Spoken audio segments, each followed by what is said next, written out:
tuning in to Relationship Entertainment TV. I'm your host, Felicia Dortch, with the news you can use and the issue you don't want to miss. So today we're going to talk about, again, with the coronavirus and how it's affecting us as a society. Well, one of the biggest things that I wanted to talk about was healthcare and medical treatment. So since March, there has been an influx of doctor's visits, hospital visits. All of our hospitals are full at capacity. I know here in Texas, we've even moved to utilizing the children's hospital for adults. So in my meeting with a group of women, we were discussing what are we supposed to do when we have to go to the doctor. So as you know, as I said in the previous videos, I'm a registered nurse. So a lot of times I get phone calls on what should I do about this? What should I do about that? I honestly advise people to seek medical attention and speak with their physician. But today we're not going to talk about treatments of the COVID virus.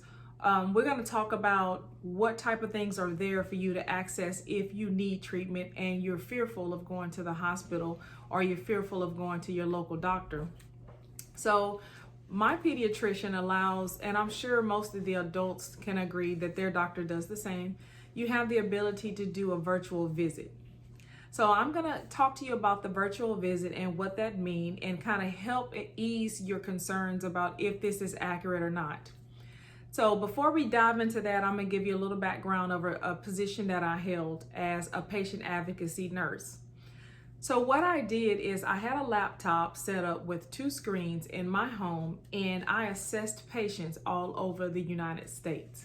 Now, what that means is I had a database of different clients that I spoke with every single day.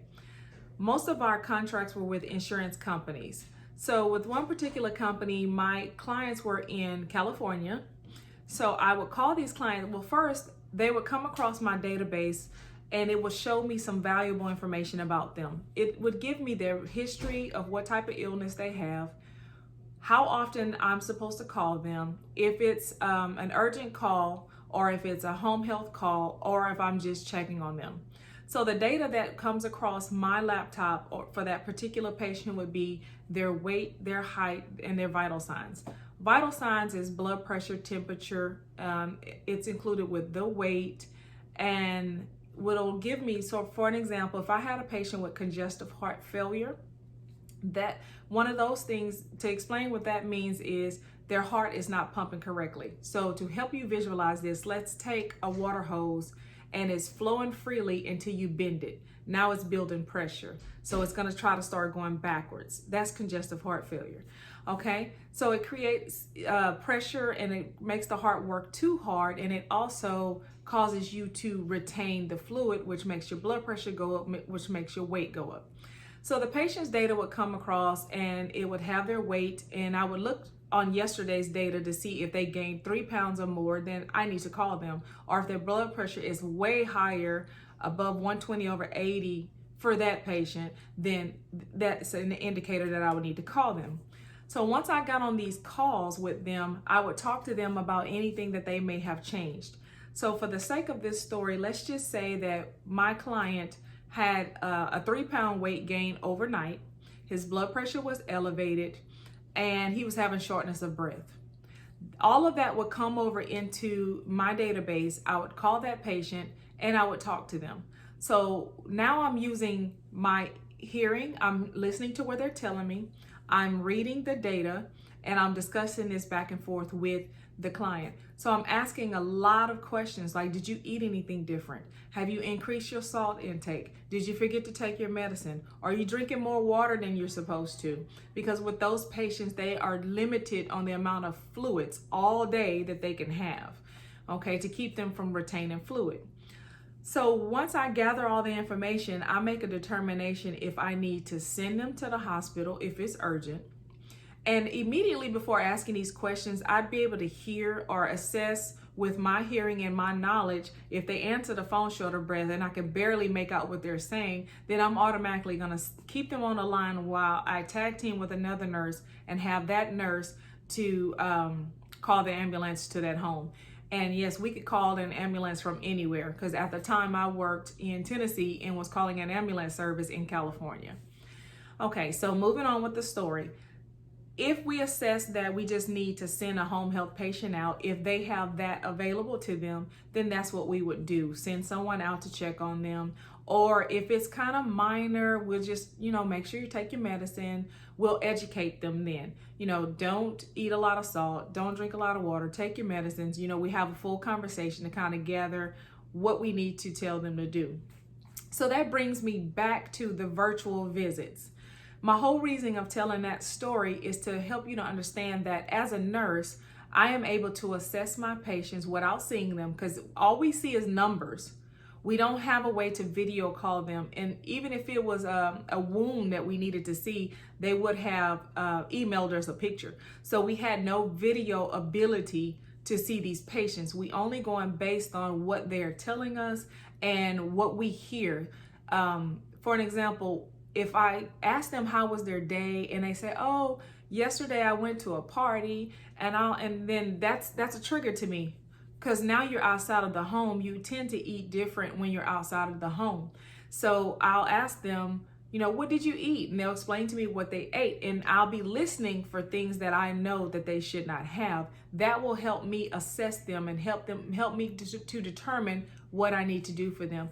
Because patients will tend to tell you, oh, I'm fine, I did nothing different. And then if you continue with the story, you'll find out that they had a box of chicken, or they decided to eat an entire roll of saltine crackers, or they ate at a friend's house and they cook with a lot of salt or, seasoning.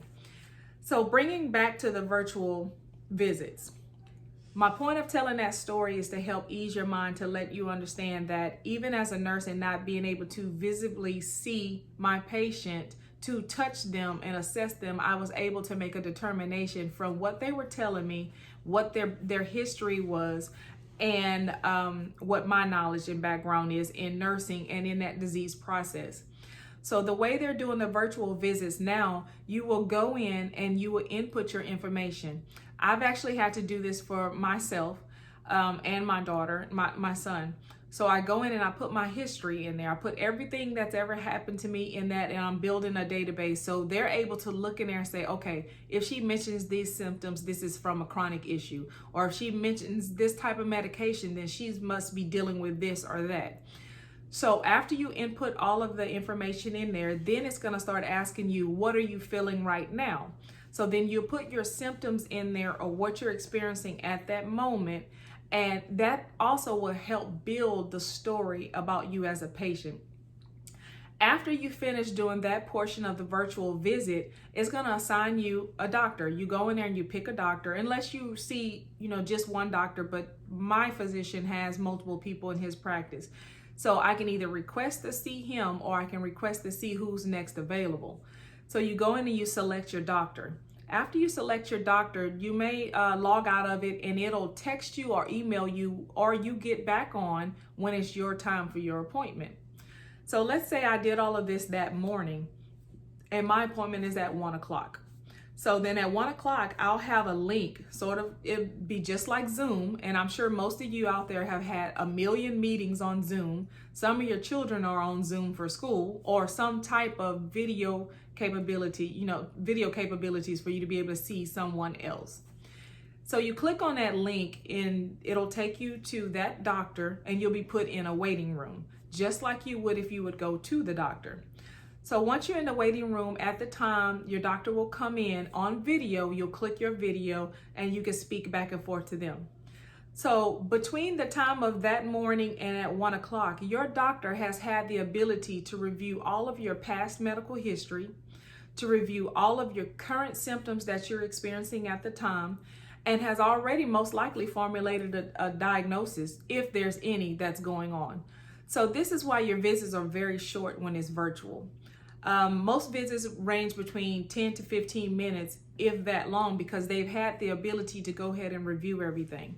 So you'll get on there and you speak with the doctor, and he'll ask you some things about your history and about your symptoms that you're experiencing, and may possibly ask you, have you checked your temperature? Because a lot of times when we're not feeling well, we tend to check our temperature anyway.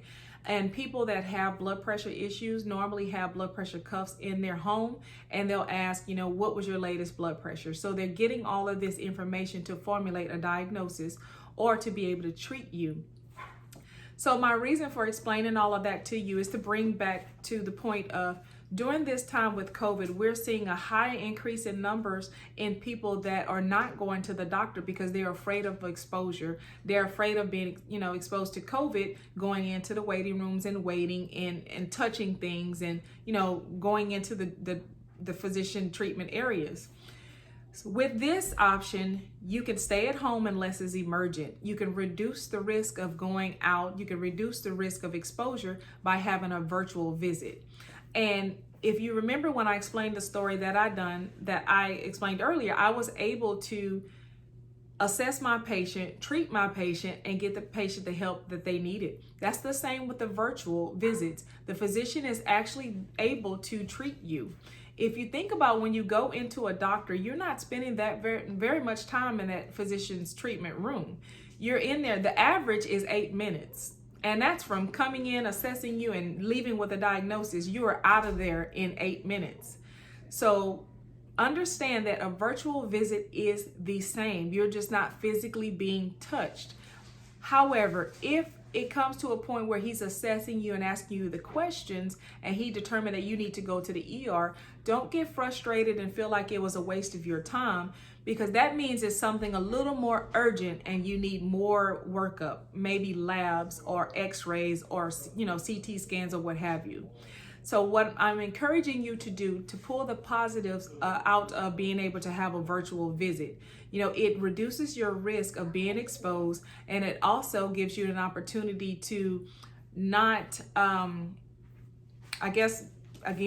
be exposed, not be exposed to, COVID or other people and their illnesses, not just COVID, but people in there with other illnesses.